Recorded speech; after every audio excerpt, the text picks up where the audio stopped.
Whether you're missing one of the best characters in the game, or you crave Kenobi, Wat Tambor is a character you can't afford to skip. I've seen a lot of bad information making the rounds regarding what it takes to clear that mission, so it's time to set the record straight.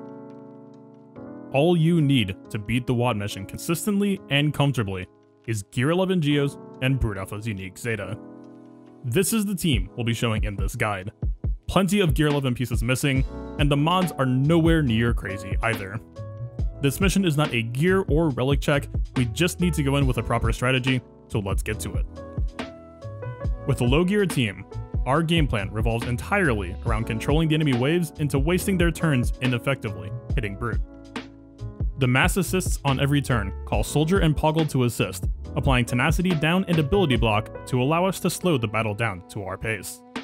Geonosians can handle single target damage spam on Brute without much issue, but AoE damage will quickly melt our low gear team. This guide doesn't really involve a specific turn order or sequence, you just need to learn the play pattern of each character and our targeting priorities. Let's start with playing the Geos. Soldier's Special is entirely off limits for usage in this mission. This is the #1 trap I see people fall into in this entire game, and for this mission especially, it's extremely bad. I've got a full guide on the Geonosians coming soon that will explain why in better detail, but for now, trust me on this. The only spot I'd ever use it on in this fight is to call Poggle to double assist if a high threat enemy doesn't have ability block and are about to go. For Brute Alpha, we'll end up using our basic on most of his turns. If the enemy team has a lot of buffs, or if we have tenacity down spread out well across the enemy team, then his first special AoE can be used to good effect. Otherwise, enemies have too much tenacity in this mode, and it's a complete waste to use it. His second special should be saved for situations where we've started to take too much damage, or for when Geonosian Brute dies. For Spy, I also end up using his basic most frequently.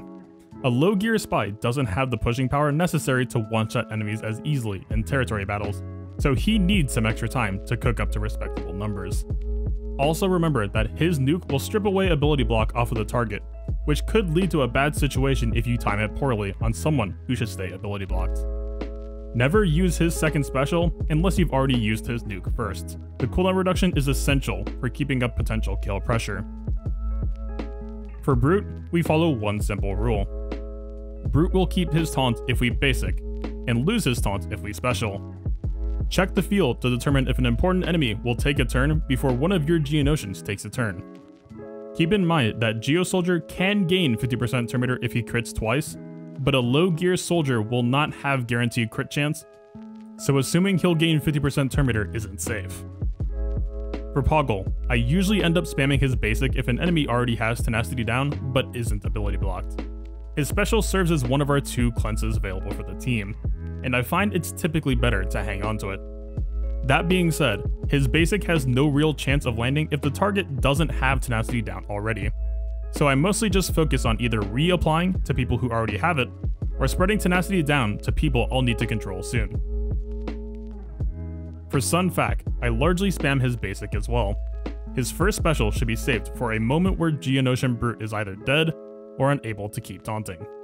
Think of Sun Fac as our backup tank in case something goes wrong and things start going sideways. Against the debuff target, his second special is extremely powerful, offering Stagger, Daze, and Blind. But keep in mind that the target needs to have tenacity down to be able to land it successfully. This also feeds Spy 100% turn meter, which is a great option to keep a target under complete control, or to keep Spy more aggressive. So, we have a quick and dirty game plan of what each bug should do. Now we need to address target priority. Each wave has a priority list of threats, top to bottom. This priority list is a kill list, but more importantly, is also the list of targets we want to get under control first with ability block. At the top of the list go the main AoE damage dealers we'll encounter. Clone Sergeant, Arc Trooper, and Jedi Vanguard are the main threats we need to worry about. Their ability to deal AoE damage and debuffs are a consistent threat to a low gear Geo team. Sergeant and Arc Trooper are your immediate priority, with Vanguard usually using his other special on his first turn, but representing a turn 2 threat. Commander is worth killing first if he's elite. I'm also including Barris here as an honorable mention.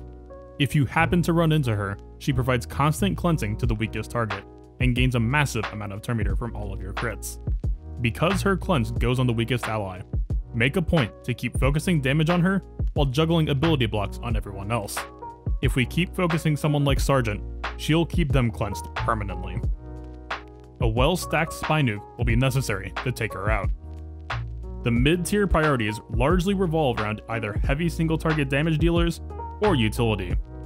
Clone Sharpshooter, Commander, Medic, and characters with team cleansing or healing like Shaak Ti and Luminara. Sharpshooter is the highest damage threat, and Medic needs to be kept ability blocked once we've killed another enemy. Shaak Ti isn't a common enemy, but her team healing and cleansing are annoying all the same. Last but not least, the low priorities. These are characters that aren't worth ability blocking unless everything else is already taken care of, and should be left alive until last. Characters like Clone Trooper, Mace Windu, Eth Koth, and Ayla Sakura all make the list. Let's knock out the mods real quick. The mods for LSTB have different priorities than usual geomodding does for other modes. For Gear 12 or lower, protection primaries are better than health for most of these bugs. And for this guide, I'm going to assume you're using Gear 12 or lower. If your mod collection is missing any of these suggestions, don't sweat it. Work with what you've got and fill where you can. Brood Alpha is the leader of the squad and mostly wants speed. If he's Gear 12 and you have 6-health primaries, then reach for a speed and health set with health primaries being ideal. Otherwise, bring protection. Spy typically wants crit damage, but at low gear, his crit chance is too low to crit reliably, so we'll reach for an offense and crit chance set. Bring crit damage on the triangle, an offense cross, and a speed arrow. Soldier just cares about speed, crit chance, and protection. The magic number he's looking for is 85% crit chance, with as much speed as you can give him, and protection on the other primaries. A low gear soldier will struggle to get these numbers, so don't worry about it, just get as close as you can. Poggle only needs to mod for speed and survivability. A speed and health set with a speed arrow and 3 protection primaries with nice speed secondaries are all you're looking for. Just to keep it easy, Sunfac also wants the exact same setup. Speed and health set, speed arrow, 3 protection primaries, speed secondaries. Moving on to gameplay, the truth of this fight is that there isn't some sort of deep or complex strategy I need to walk you through. This is basically just a normal combat mission. Most of your progress on these waves just boils down to following the ability block priority list to keep the threats in control permanently. If your brute dies, make a new one. If your team is in danger and brute is dead or down, taunt with Sunfac.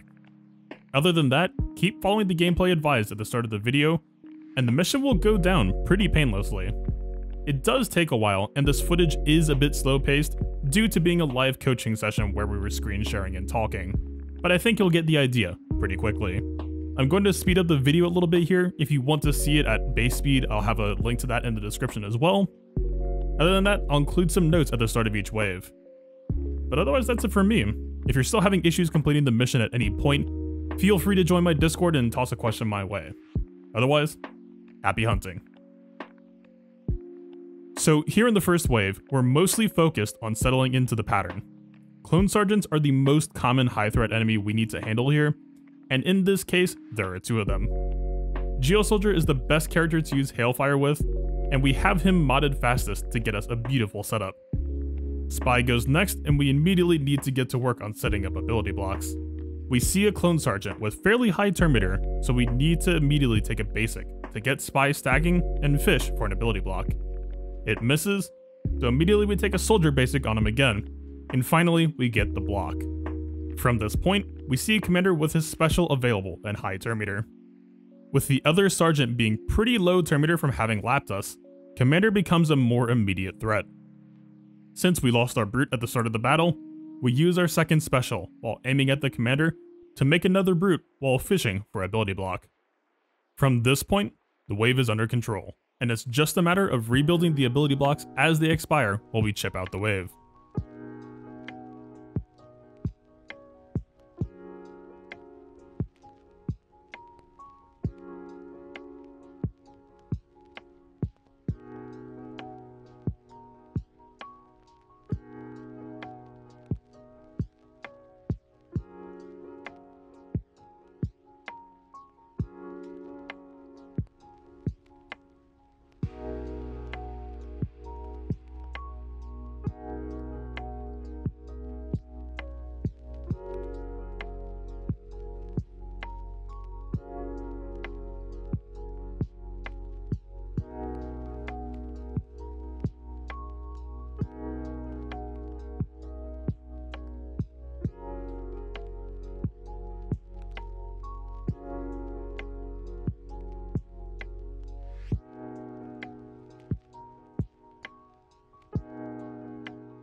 The second wave we see here poses little threat.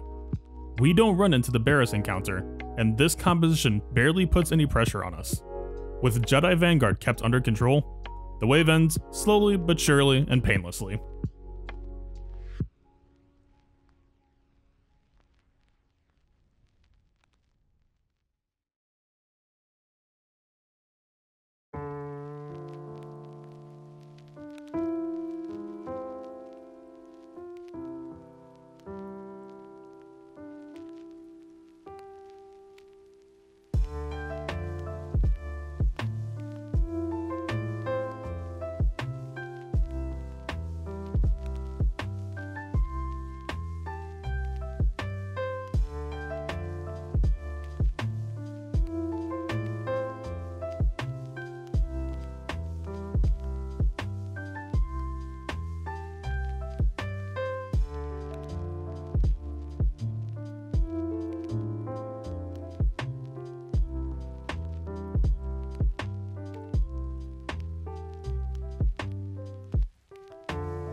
The third wave isn't all that bad either.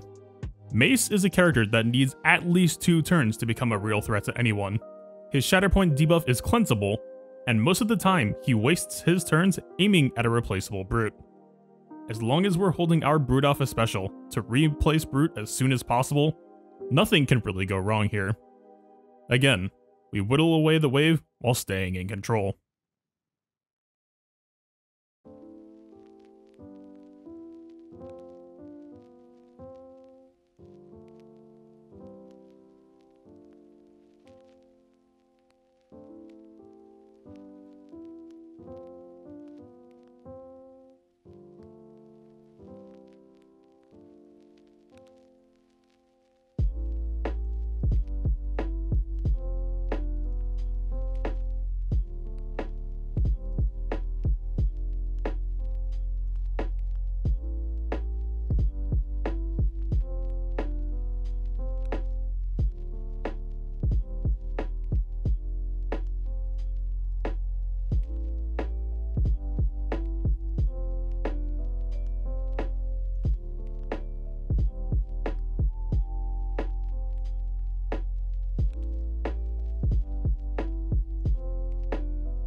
The last wave is where things get much more tense. We have 3 high priority enemies on top of an elite clone commander, which is an essential first kill. We also have one last secret weapon we've been holding until now, the Droid Factory Event Special Ability. This grants our whole team 50% turn meter and resets everyone's cooldowns. Even though we're wasting the summon, we don't need it for this fight. This is an amazing initial surge for us to be able to get this wave under control as quickly as possible, since it could snowball very quickly on us otherwise.